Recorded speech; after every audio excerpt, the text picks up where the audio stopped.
ये कहानी उस भरोसे की जिसे पत्नी ने ही बेरहमी से तोड़ दिया और प्यार के नाम पर एक ऐसा खौफनाक कत्ल किया जिसे सुनकर शायद आपकी रूह कांप जाए।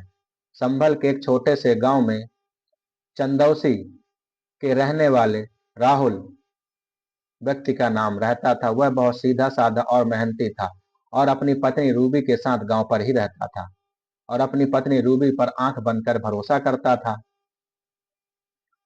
मेरठ के चर्चित सौरभ हत्याकांड जैसी खौफनाक वारदात अब संभल के चंदौसी इलाके में सामने आई है, जहां पर एक पत्नी रूबी ने अपने प्रेमी गौरव के साथ मिलकर अपने पति को बेरहमी से हत्या कर दी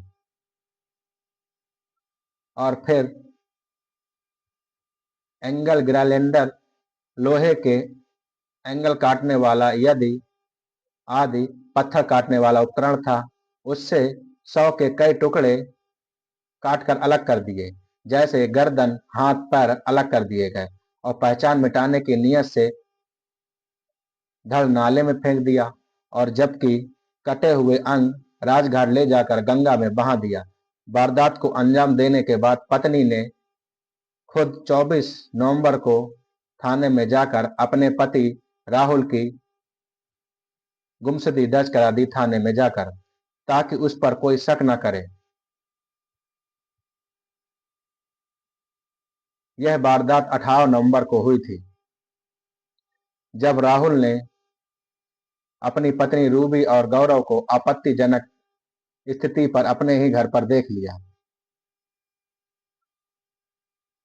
लिया। उस समय राहुल ने गौरव और रूबी को पीटने के बाद निर्वस्त्र घुमाकर बदनाम करने की धमकी दी। इसीलिए उसकी पत्नी और उसके प्रेमी ने यह सोचा कि अब इसको पता चल गया है सब कुछ, ये पूरे गांव में हल्ला शोर शराबा कर देगा। उसकी पत्नी सोचती है इससे बढ़िया ये पहले ही बताए, हम इसको मार देते हैं। तो उस समय अपने पति को राहुल को मरवा देती है अपने प्रेमी से। जूता कारोबारी राहुल 12 साल पहले रूबी से शादी करता है और शादी के 6 साल बाद वह अपनी पत्नी के साथ चंदौसी गांव में रहने लगता है। पुलिस के अनुसार 15 दिसंबर को नगर के सटे हुए पंथुआ गांव के नाले में एक छत व्यस्त और सड़ी गली हालत में धड़ बरामद होता है। 2 दिन बाद बरामद हुए कटे हुए हाथ पर लिखा रहता है राहुल नाम, उस पे राहुल नाम गुदा रहता है। और निशाकत के बाद जांच पड़ताल पुलिस में जुट जाती है और अपने इलाके पर पुलिस थाने पर कई जगह सूचना देती है, क्या राहुल नाम का कोई व्यक्ति की गुमशुदगी दर्ज कराई है किसी ने। तो तब पता चलता है, इसकी इसकी कड़ी में पता चलता है कि चुन्नी मोहल्ला निवासी रूबी ने करीबन 1 माह पहले अपने पति राहुल की गुमशुदगी दर्ज कराई थी। जब पुलिस ने रूबी को बुलाकर 100 और कपड़े दिखाए तो उसकी पत्नी ने इनकार कर दिया कि यह मेरा पति का 100 नहीं है। पुलिस को शक हुआ और उसका मोबाइल कब्जे में ले लिया। पूछा कि यह हम देखेंगे, पूछताछ करेंगे और आपका मोबाइल छानबीन करेंगे।